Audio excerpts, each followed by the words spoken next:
Hello, everyone, and welcome to Reject Modernity, Embrace Tradition, the show where Megan and I take you back to the good old days, just probably not exactly how you might expect from our title. I am Clayton Becker. And I am Megan Cox. And Megan, what are we going to be talking about today? Today, we are going to be rejecting ableism and embracing universal accessibility in design. All right, okay. I want to take a brief step back before we get into that and say that I have been in India for the last 2 weeks and so have done absolutely none of the prep for this episode. So this is going to be a pretty Megan-centric episode. I may have a couple of interesting things to say, but with that in mind, that I have basically no idea what we're going to be talking about today. Doing it live. Megan, can you... definitely doing it live, for real. Doing it live and jet-lagged.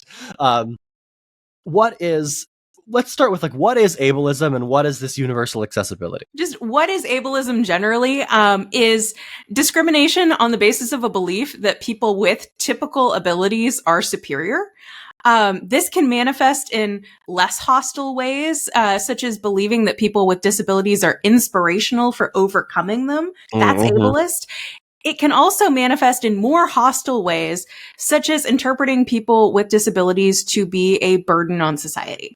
That's the bad kind. Or less competent, I assume. Less competent, right? yeah. Making an assumption about someone. For example, if someone with cerebral palsy is speaking slowly, you assume that their cognitive faculties are impaired. And that's not necessarily the case at all. That kind of assumption may be a clear example of ableism. Or say, let's say you are out with friends, one of whom is disabled, and a server turns to you to order for your disabled friend who can very clearly order for themselves. That's ableism. People might not be thinking about it that way, but it is. Mm-hmm. Yeah, so there's in the same way that we could call that we know that there's hostile and benevolent sexism, there's also hostile and benevolent ableism, and both are bad in their own ways. Yes, exactly. Okay, good. Thank you for that clarification. Important. Mm-hmm. So fundamentally, though, the thing to remember with ableism is our society is inherently ableist. Our society was built with people with typical abilities in mind.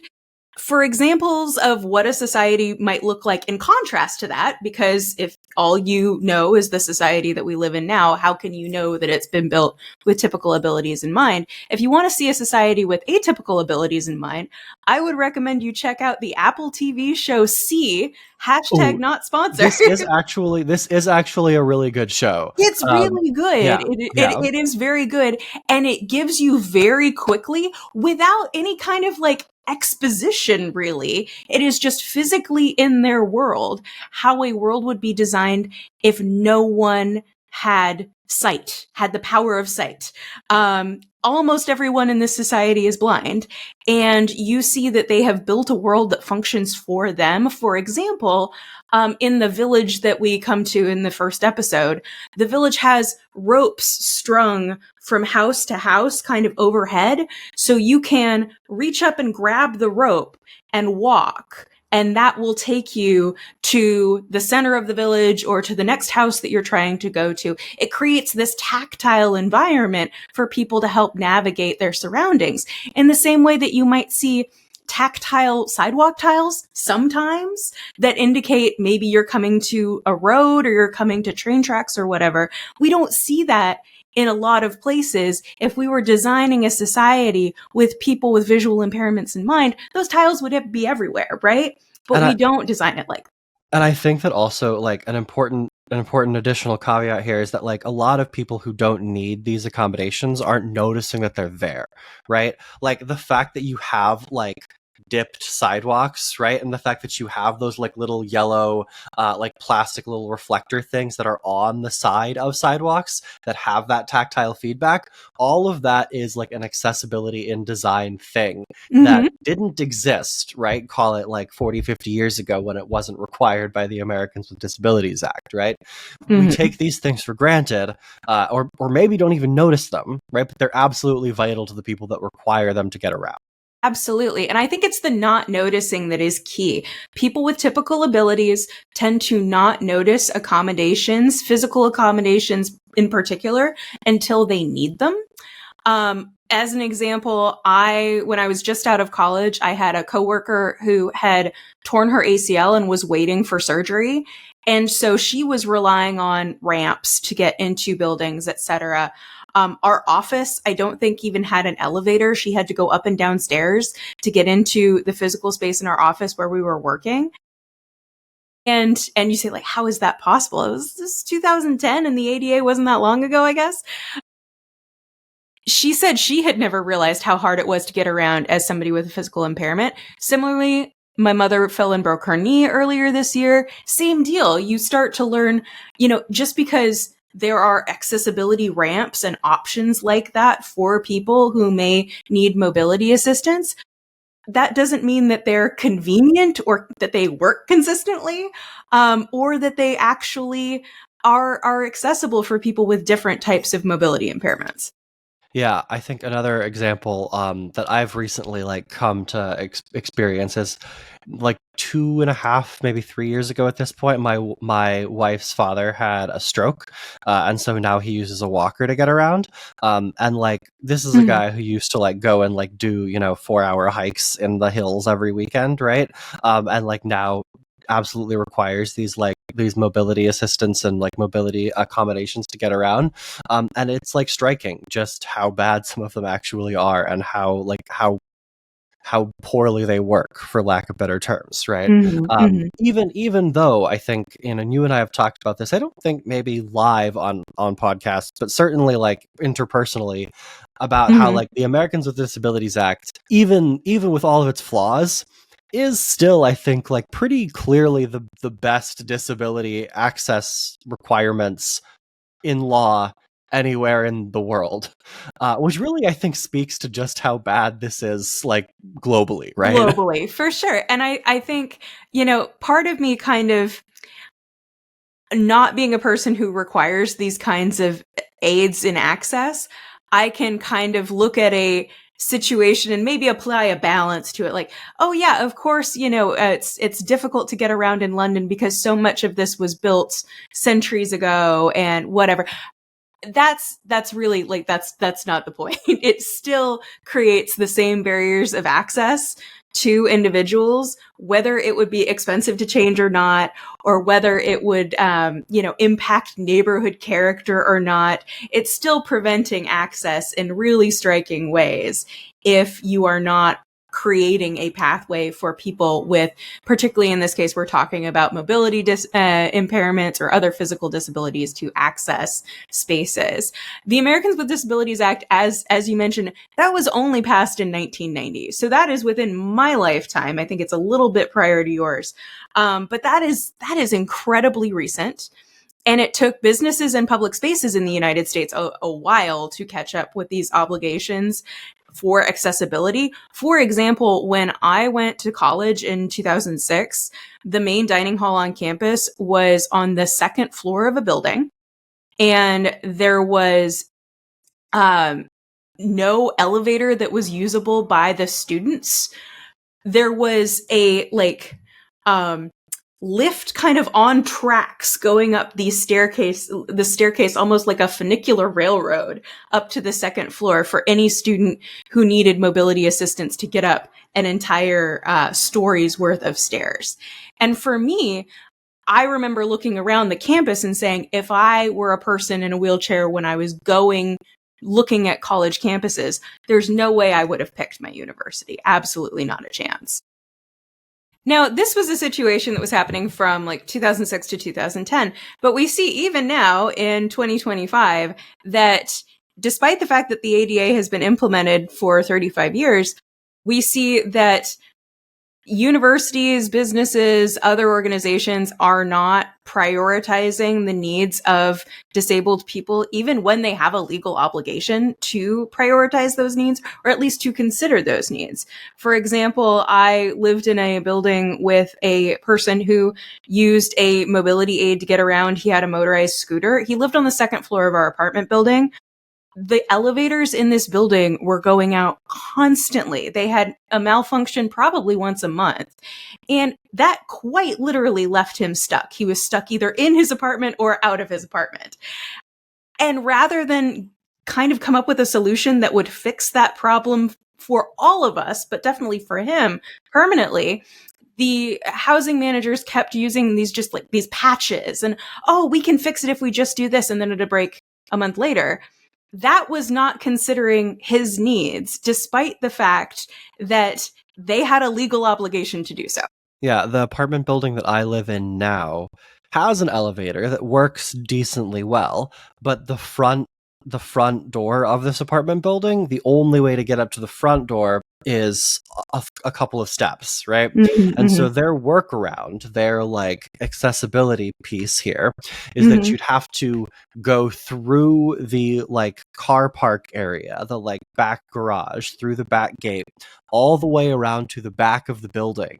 And then you'd have to go all the way around, not like just straight through the door from the garage to the main courtyard, but all around the back of the garage and then all the way through. Like it's a whole thing where like Mm-hmm. instead of going in the front, like front entrances here, elevators right off the front entrance, you have to go all the way around, all the way across the back of the building, halfway through to the courtyard, through like what is basically just like a tiny little narrow corridor, and Mm-hmm. then into the main courtyard, and then back out towards the main entrance in order to take the elevator. Like, yeah.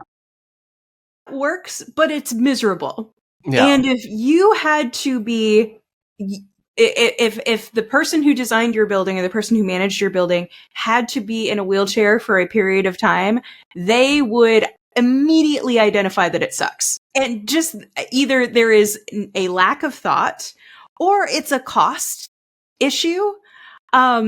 And I do think that that is something where I would hope, as we discuss this, we can incentivize a perspective shift that we should be willing to bear a much higher cost for universal accessibility, because it will come for us all eventually. A need for accessibility comes for us all eventually.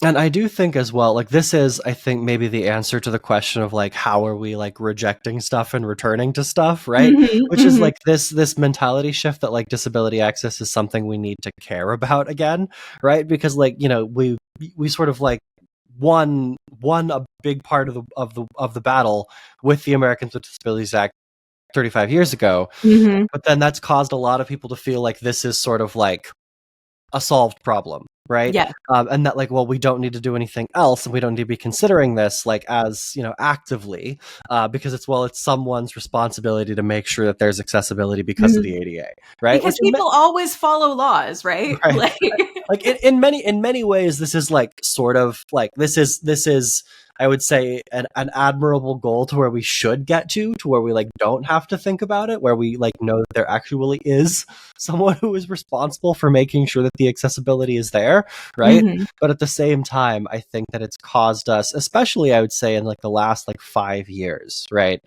to really lose sight of the fact that like disability, both physical disability and like, you know, both mental disability and just like neuroatypicality, right, are like things Mm-hmm. that people need to be considering anymore, right? Yeah.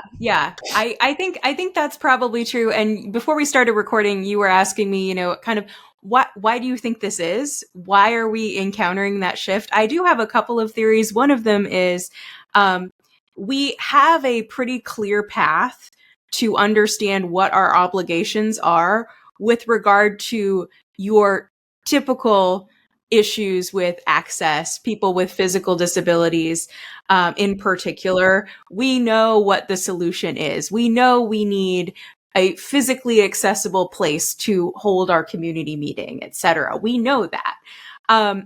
The edge cases are where it gets more difficult, especially for people who work in maybe a labor and employment context like I used to. You spend a lot of time thinking about outlier cases or weird cases of how to accommodate a particular disability. Mm-hmm. And that maybe makes you feel as though, yes, we have solved problems and the only problems that are left are annoying weird ones. So people are like over indexing on those edge cases, and it's causing them to like not think that the the quote unquote normal cases are like still important and still things that we need to be paying attention to in order to fix, right? Yes, yeah, we're only left with the tough problems to solve. We can't. We think we've solved the easy problems, though, as we have just discussed, we have not we solved the haven't, easy yeah. problems. Or I suppose like both the tough problems and then also like maybe somewhat of the zany problems. Like, Yeah, we'll cut this out if you're not allowed to talk about it. But this might be a great time to talk about the.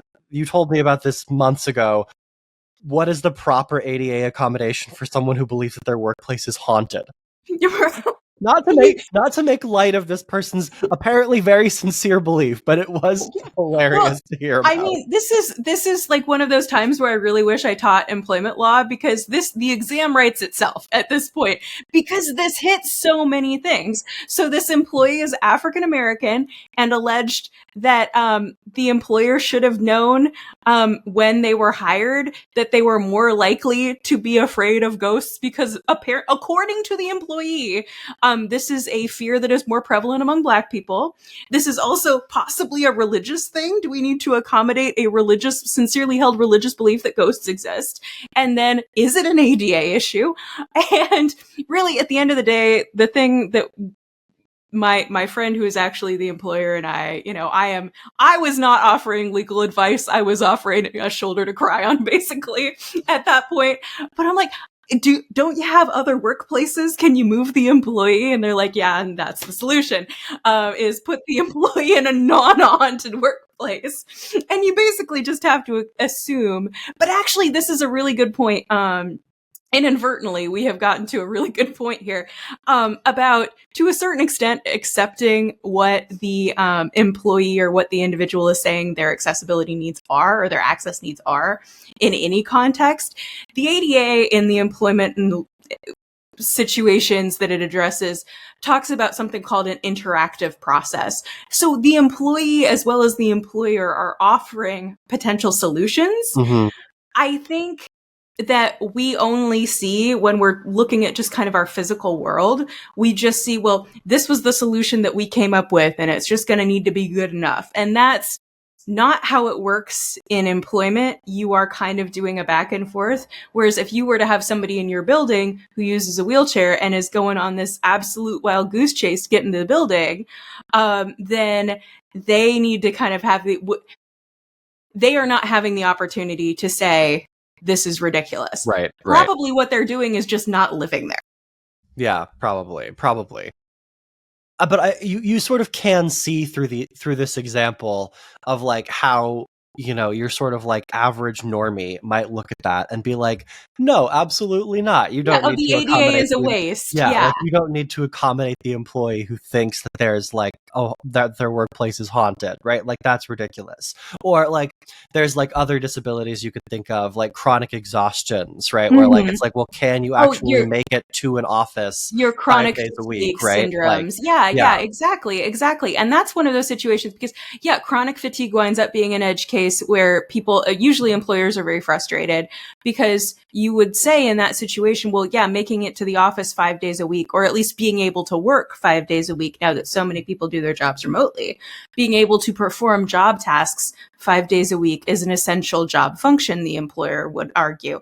But they are probably months, if not years, into a process with this employee at the point at which they're having this debate.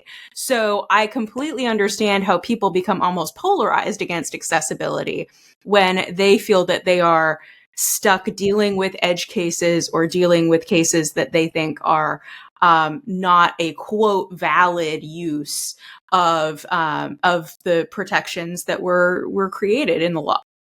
But as we mentioned a few minutes ago, like this does come for us all eventually. Yes, we all need some sort of disability accommodation. Absolutely. Whether because of injury or age or what have you, right? And so like the idea that these things don't matter or shouldn't matter, or like the edge cases are ridiculous, like they just end up sort of biting yourself in the ass eventually, right? Because it's like, you can think all you want that these things are ridiculous or that they're crazy or whatever, but eventually you're going to be old, or you're going to be sick, or you're going to be injured, or someone is going to be old or sick or injured, and those accommodations are not going to exist because you and people like you didn't spend the requisite time and effort to actually make them exist for people who needed them before, Yeah, right? absolutely. Absolutely. Yeah. The edge cases are what protect us. And if I can create an analogy or use an analogy here, I see very frequently in conversations about landlord tenant law or YIMBY and NIMBY issues, people complaining about quote unquote squatters' rights, about how squatters make everything more difficult for others. I say squatters' rights is a PR job. The entire concept of a squatter is a absolute con job by landlords, because a squatter is just someone whose landlord says they shouldn't be there. I know my landlord personally. I think it's very unlikely that she's going to take this kind of issue with me, but maybe she would. And then, who's got a copy of the lease? Whose word is trusted in a court of law? The idea that your landlord can't just come in and change the locks and dump your stuff out on the street without process protects every tenant, not just people who are trying to game the system and live someplace without pay.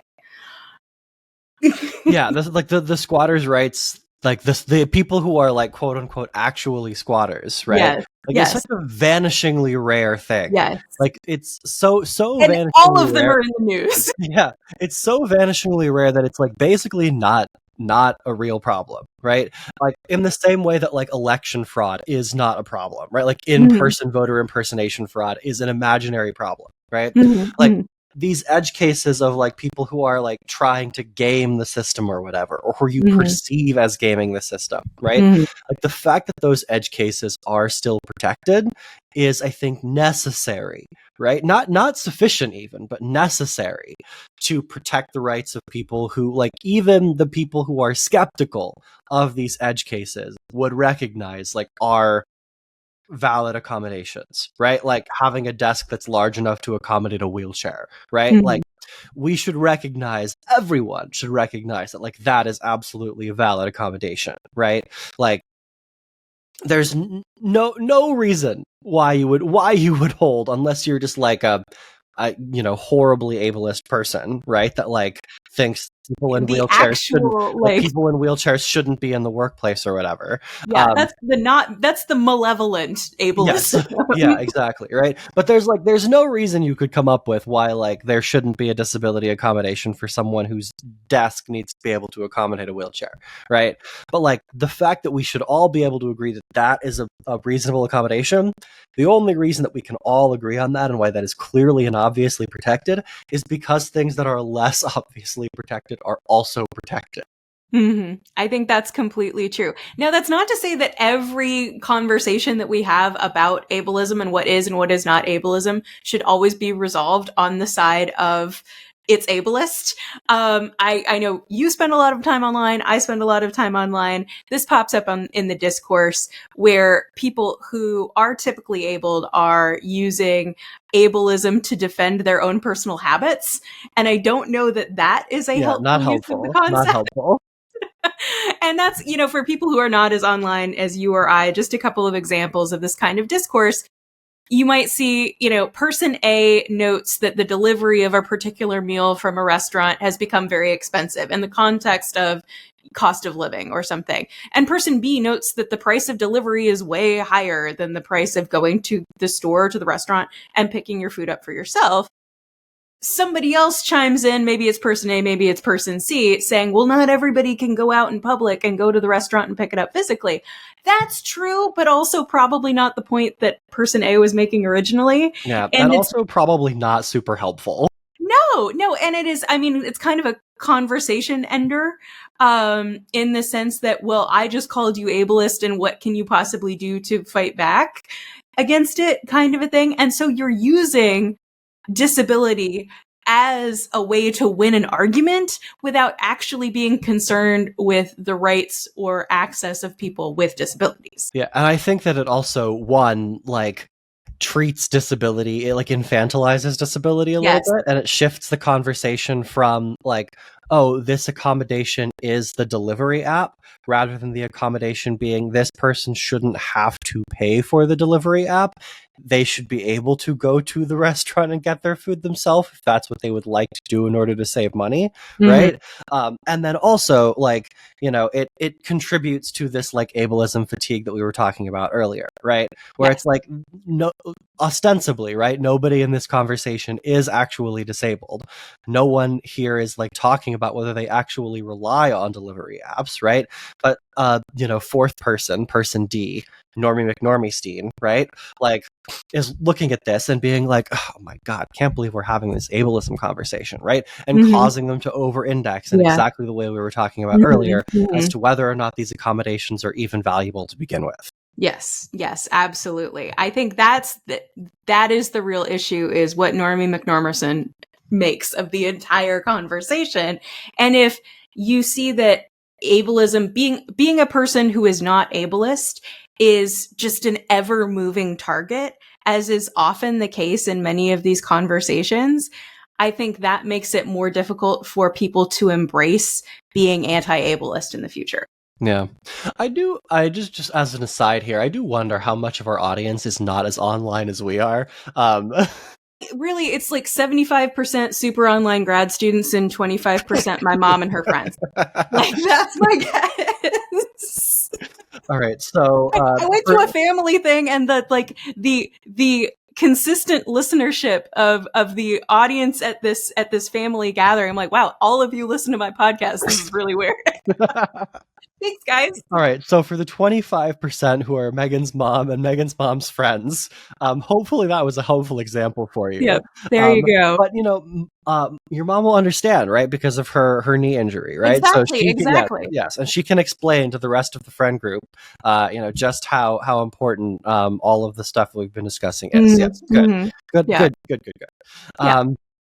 So I think like the question remains then, though, like, we've identified this as a problem. We've identified like sort of the edge cases as being like maybe a driving factor of why like Normie McNormerson doesn't quite understand what's happening, or like people taking edge cases and like inventing edge cases in their head, right, and online. But it still sort of leaves us with the question of like, what actually do we do here? Like, what is universal accessibility? So maybe let's take a little bit of a break, and then we'll come back and we can talk about one of the ways that we can sort of help fix this attitude and return to an attitude of like, this is something that's important to address. Okay.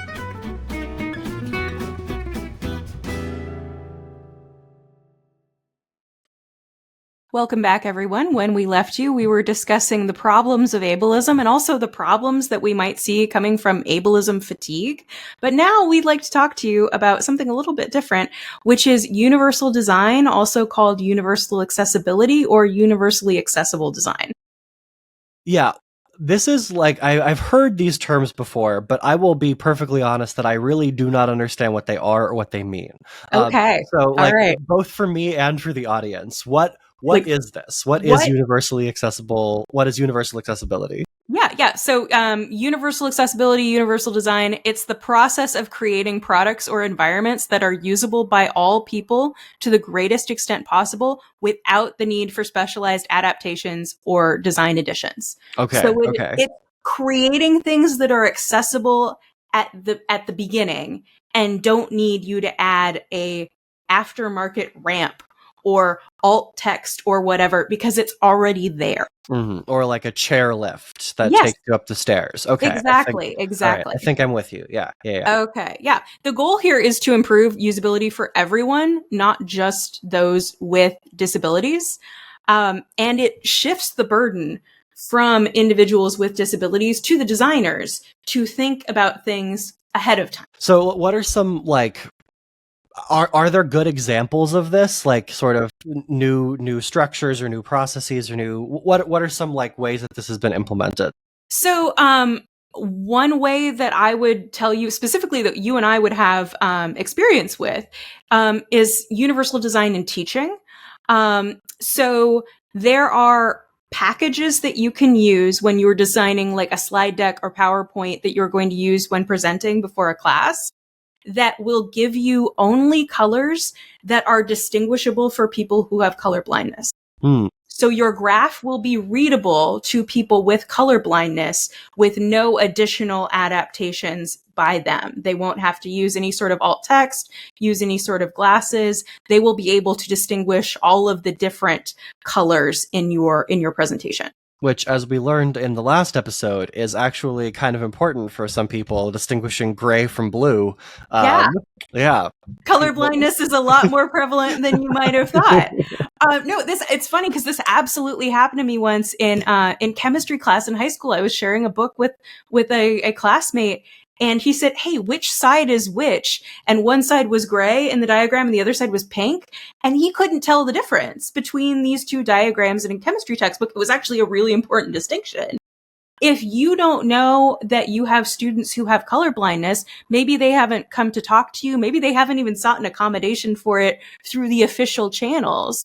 That is just a little thing to use a colorblind friendly color design package to make your slides more accessible to that student. So that's one small example. I have several more for you.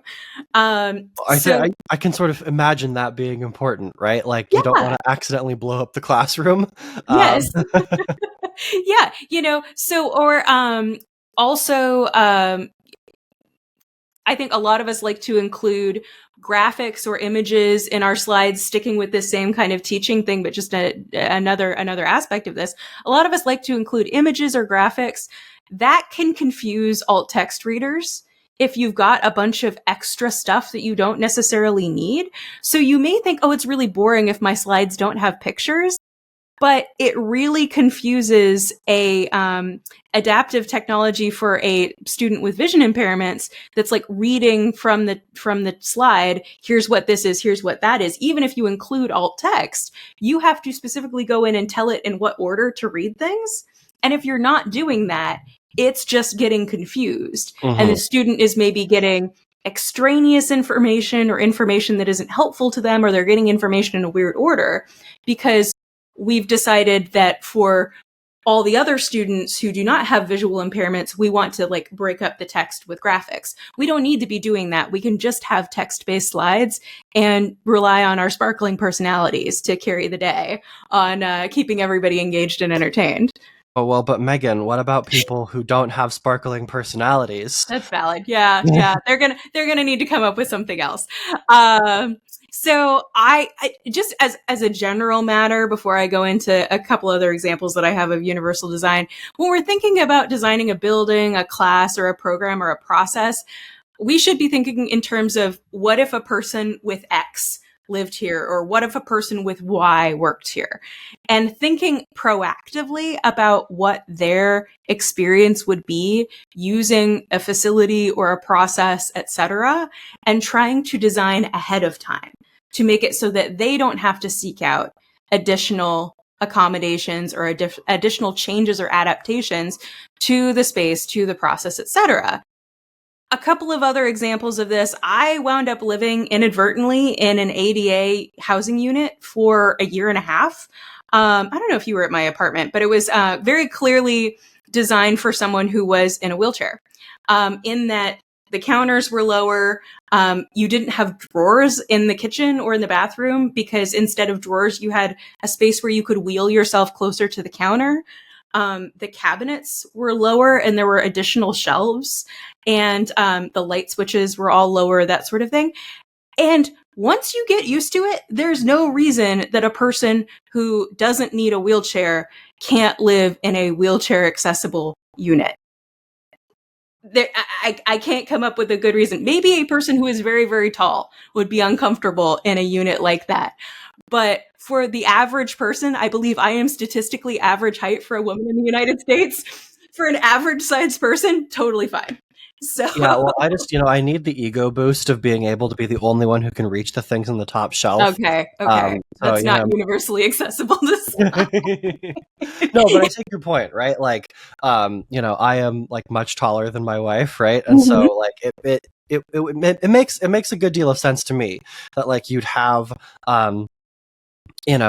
these things that once you get used to it, right, would work better for more people, right? And like I can just bend over a little bit, right? Yeah. Like, wouldn't be a big like lifestyle change for me, right? Mhm. But like clearly makes like a big difference and is important to someone who actually needs the accommodation in the first place. Yeah, yeah, absolutely. So there's that. And that's another one where you think, does this cost more really? Possibly in terms of creating wider doors or passageways, there may be an additional cost, but I'm not sure. And if anybody in our audience is, in construction or design or that sort of thing, if you want to weigh in on the cost of creating these sorts of universally accessible housing units, please do be my guest. Um, Well, so I yeah. also think that there's a degree here to which, like, it might be more expensive or more work like the first few times that you do it, right? But then like once you have these processes built in place that you're going to consider these things ahead of time, right? Then it just becomes habit, right? It just becomes something that you do, and it becomes something that you get better at, right? At which point, like, it should be less of an onerous thing, right? And you just sort of, like you said, once you get used to it in terms of living there, like once you get used to it in terms of building it or like considering it in the design phase, right? You just have to get over that initial hurdle of it being different, of it being like something that you are not like immediately, I don't want to use the word comfortable with, but like Mhm, immediately familiar with, right? mhm, You mhm. have to like get yourself over that hurdle. And then after that, it's basically fine. Yeah, yeah, absolutely. And it seems to me like we put the burden on the wrong people as a society. And in terms of, especially in terms of processes and going back to education, I don't know if you've interacted with our UCLA, we have the Center for Accessibility and Education, where as instructors, we are going back and forth with these advocates, caseworkers who are the conduit for students who have usually some sort of learning difference or neurodivergence or something along those lines. And those students, many of them have as part of their diagnoses executive function issues, which make it harder for them to tick the boxes and do paperwork. So we're making the people we know have problems ticking the boxes and doing paperwork do paperwork to get accommodations from us, whereas on the flip side, we could possibly, as instructors, be designing classes that have more flexible deadlines built in, et cetera. That's the sort of thing about burden shifting that I think makes universal design really useful for a lot of people. You don't have to go through all the hoops of getting a diagnosis, getting through your accommodation arbitrator, basically, and then getting to your instructor and working with them to get your accommodation for yourself. You have a pathway that is as accessible to you as your neurotypical peers, because we have thought about that ahead of time. Yeah, that makes So, sense. yeah, I think so. And the last one I'm going to sing your song on universal design is transit. Um, the world is more accessible for everyone, particularly people with disabilities, both physical and disabilities that, if you have a condition that makes you lose consciousness at random intervals, you shouldn't be operating a motor vehicle, probably. That seems as though it would be dangerous. And if you are elderly, if you have vision impairments, there are any number of things in your life that may augur against operating a personal motor vehicle. And transit makes the world more accessible for all kinds of people with these sorts of conditions. Yeah, and I think it's important. Like a lot of the time when people talk about like expanding like walkable spaces or like expanding transit access, you'll get people who are making the arguments we talked about earlier about like, well, what about people who can't use transit? Like, what about people who who can't walk, right? It's like, Mm-hmm. well, when we say like walkable spaces, we don't mean like just walking, right? Like walkable spaces should be spaces that you can also use mobility devices in. And then also like whenever you talk about like disability and transit, people are like really quick to be like, well, what about people who can't use the train? Well, like what about people who can't drive, right? And I think that the like data pretty clearly bears out that like the population of people who can't drive due to physical disability is a lot larger than the population of people who can't use transit due to physical disability. um, Mm-hmm. and like I think for better or for worse, right? Like I guess why did I say for better or for worse? Definitely for better, right? Like transit systems in the United States are by and large pretty accessible, right? Like Yeah, yeah. especially I think like this is something that like maybe the only thing that the city of Los Angeles does better with regards to its transit than the city of New York does is that transit in the city of Los Angeles is actually quite accessible. Every single city bus has wheelchair ramps, and every single station has elevators. This is not the case for New York, right? Yeah. Not the case Yeah. for a lot of transit systems. Mm-hmm. But yeah, every single one of the like metro stations in the LA Metro and every single bus is like 100% wheelchair accessible. And like very frequently I get around Los Angeles primarily on transit, right? Very frequently I will get on the bus or I will get on a train and there will be people on it who are using mobility devices, right? And it's like, well, they have like good reason to be, right? And I think that it would be like if LA's transit had like the quality of New York transit with the accessibility of LA's transit, that would be like basically like the best transit system in the country, like far and away. Yeah. Because that, and I think there's probably an aspect to it where as you build newer stations, it's easier to put elevators in a new station than to put an elevator in an old station. Yeah, for sure. So the fact that LA has been lagging behind the rest of like developed cities, is shockingly working out for it in this one way. But you can even look at in smaller cities like the Portland light rail system, you can almost immediately identify an older train because they had doors with stairs immediately up to the seating level, whereas many of the trains are now all one level, all at grade with the platform. So there is no need for a ramp to help people get on and off, which is great. And that's how when we talk about universal design, a ramp is great. Not needing a ramp is better. Yeah. Yeah. It's like when you have like people you'll see the like videos of like little porters in like Japanese train stations with the ramps, right? And it's like they're like, oh, Japan is so far ahead of the United States. It's like, well, most of that is that like trains nowadays are like flush with the platform, and so you don't need the ramp, right? Yeah. Yeah, and it's like this is actually a sign of like a failure of accessible design, right? That you have to have someone go around and place a little ramp there so that people can get in and out of the train, right? Yeah. It seems very nice that you've got a person whose job that is, but we could do this better. Yes, you could do this better, in fact, right? Yeah. Yeah, and so I think that like just thinking about like the fact that again, as we mentioned, like way up at the top, right? Like when an accommodation is successful, right? Like you probably don't notice that it's there if you don't need it, right?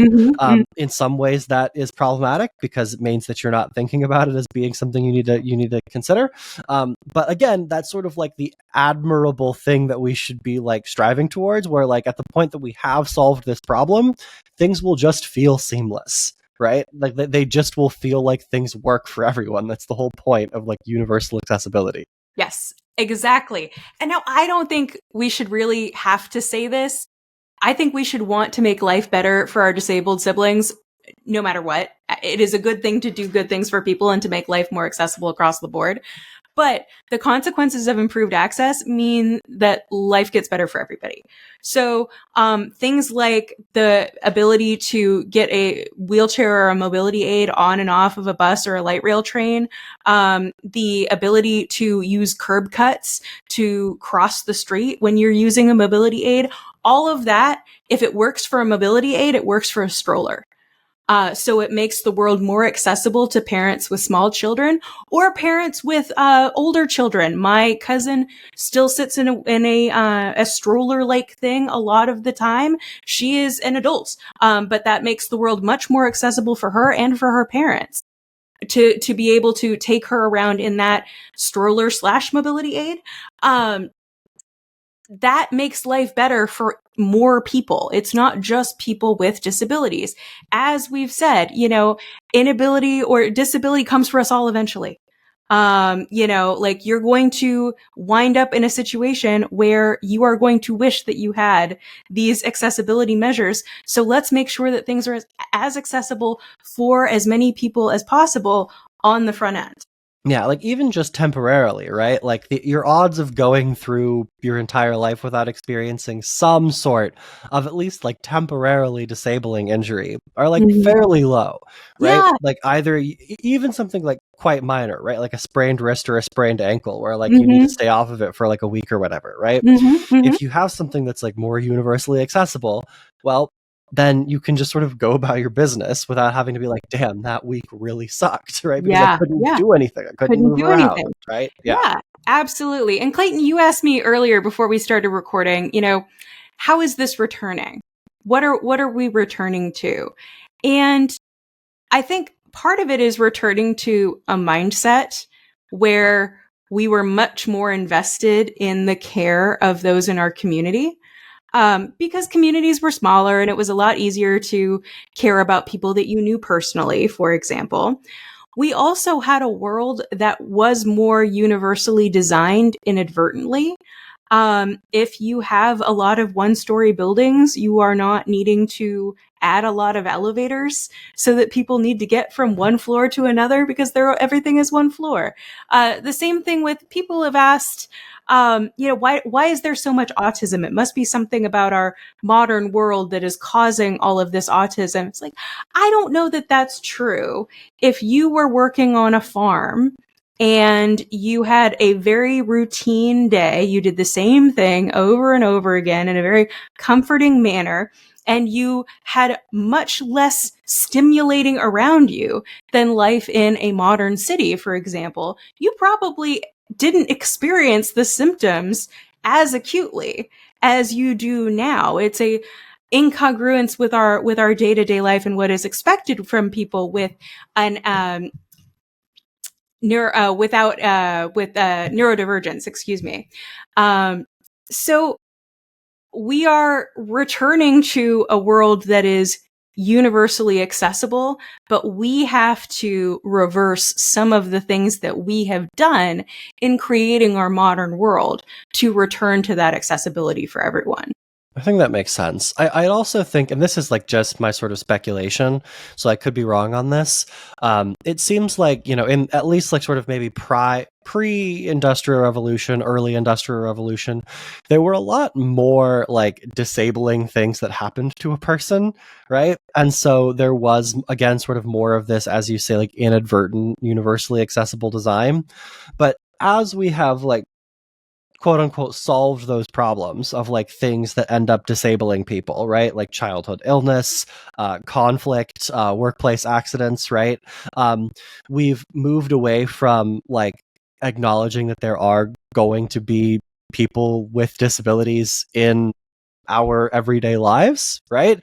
And it moves like folks who have disabilities into like edge cases, even when it's like sort of a what we might call a quote unquote normal disability, right? Um, and so I think in the interest of like thinking about what it is exactly we're returning to, it's acknowledging that like no, like people who have disabilities haven't just vanished, right? Because of that, because of our like, improvements in like childhood health and workplace safety and all of that. Um, it's still something that needs to be addressed for people, right? And that like maybe if we have indeed like solved, I think we've solved a good deal of the problem of like people losing limbs at work, for example, right? Thanks, Like OSHA. that's like a good thing, right? But it means that then since we have like to a large degree solved that problem, we can spend time, money, and resources on solving other problems that we weren't even considering before, right? And we can make spaces even more accessible, right? We're not focused on making spaces accessible to people who have lost limbs or whatever, or who have like become, permanently disabled because of like a childhood smallpox illness, right? Yeah, yeah. I just had to look it up. So, like, one of the most famous disabled people in American history was Helen Keller, who was disabled by childhood scarlet fever, I believe, which is now treatable with antibiotics. So we have conquered that. But at the same time, we know that there is much more work to do in many different areas. And just because we have a lower frequency of those kinds of issues, doesn't mean that we should be, I guess, saying, oh, well, we've done enough. Yeah. Yeah. It's like, as I think we've mentioned sort of with regards to many other things, like the struggle is the point, kind of, right? Like there's never going to be a situation where we have like 100% solved the problem and like there's nothing more that needs to be done. There's always like a new frontier of problem solving that we can move on to, right? And I think that like getting back to that attitude, like such as it existed in the past, of like we're going to solve problems and we're going to like harness the productive capability of the human condition or whatever in order to do that, right? Like that does feel like something that we've lost lost sight of a little bit. And you know, you might think, oh well, he's like being particularly grandiose for this episode about ableism, but no, I mean, I think that it all fits into the same picture, right? Of like, I think that's true. Yeah, absolutely. And it's not grandiose. I think it is. It's important to keep working on behalf of our fellow humans. And I don't think that that's grandiose. I think, again, we try not to make this a podcast about the news, but if we look around and see funding for scientific research being cut, and, you know, a kind of an idea that, you know, we don't need any child labor laws. It's fine. You know, we're looking at like, yeah, we're okay with mass disabling events.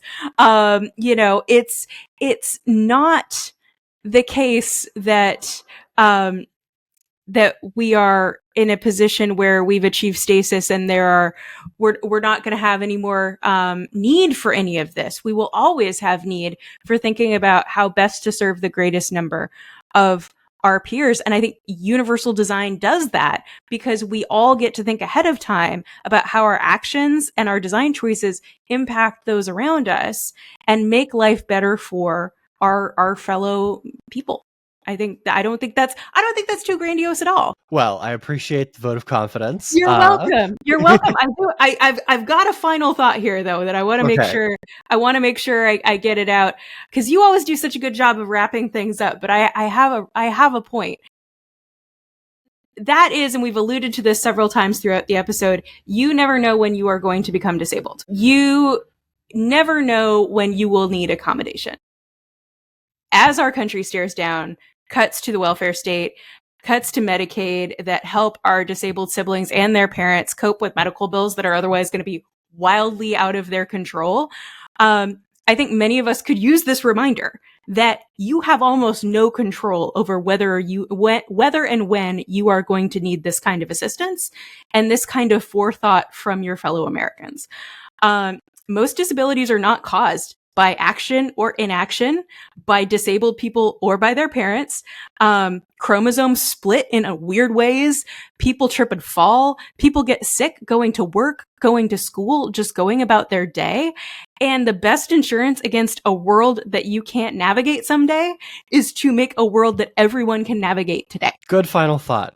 Put that on a shirt. When we finally have a large enough reach that merch is reasonable, we'll put it on a shirt for you, Megan. All right, maybe thank you. We'll get your mom and her friends to buy it. Okay. I'm sure that they'll be the first ones in the queue. I would imagine so. I have a very robust support system.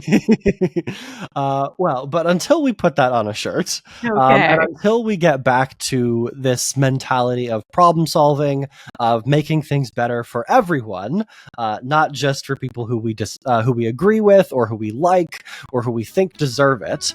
Until we do those things, I have been Clayton Becker. I have been Megan Cox.